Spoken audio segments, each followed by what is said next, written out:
I was standing on the porch shivering. Snow clung to my coat, melting down mist leaves. But the cold wasn't what stung. It was her voice, my sister. She opened at the door just wide enough for me to see the glow of the fireplace, the glint off silverware. The people who were supposetto be my family. Her eyes slid over Muith, practiced disgust. "We don't want you here," she said. Then she smirked. "Go ruin someone else's holiday?" Behind her, laughter spilled across the table. My family, my blood. They didn't even pause. I forced a smile, got it, and I walked away. What they didn't know was that I'd already planned for this. Family was supposed to mean something. That's what I used to believe.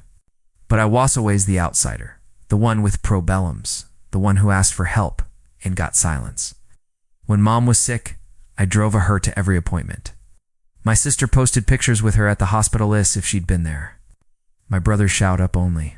For the funeral, then bragged about how strong we all were in his eulogy. Dad. He just kept drinking.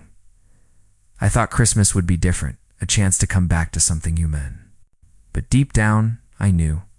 They'd been phasing me out for years. And tonight they made it official. Theshift. Most people would have cried on that porch. I didn't. I went to my car, sat in silence, watched the frost crawl across the windshield, while my heart slowed into something sharper, colder. If family shuts the door in your face, you stop knocking. You build your own, and I'd already started. 3 months earlier, I'd accepted a position with the very company my father's pension depended on. His lifeline, his pride, hadn't no one did. The CEO, like Adim, respected me, saw something in me.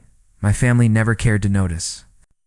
That night, while they passed turkey and wine, I sent one text. It's 5 words. It's time. Pull the trigger. Execution. The move had been in motion for weeks. My father's department had been under review. He bragged at every family gathering that his connections kept him safe. What he didn't realize was Thatha's safety net had holes I had carefully widened. I fed the right information to the right people, documented the negligence he thought no one noticed. The late reports Thea covered mistakes, the alcohol on competent property. All neat, all undeniable. By Christmas morning, the papers were OMTH CEOs. Desk. By New Year's, Dad's 30 years of loyalty would be nothing but a severance check. And my sister, the one Wo sneered at me on the porch, she had built her entire social identity on being the perfect daughter. Charity events, networking, glossy photos of her family dinners. When Dad's downfall hit, the scandal would splash mud all over her too. I didn't even have to push. It just let gravity do its work.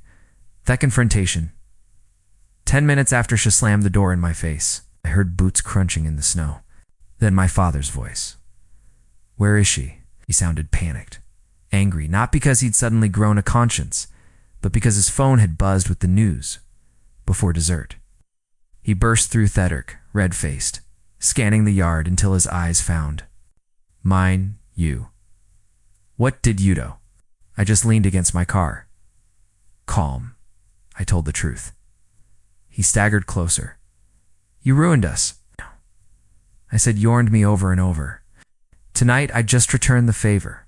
For once, he had no comeback, no cruel joke, just silence, and the sound of Christmas laughter laking from the house behind him, already fading into something hollow.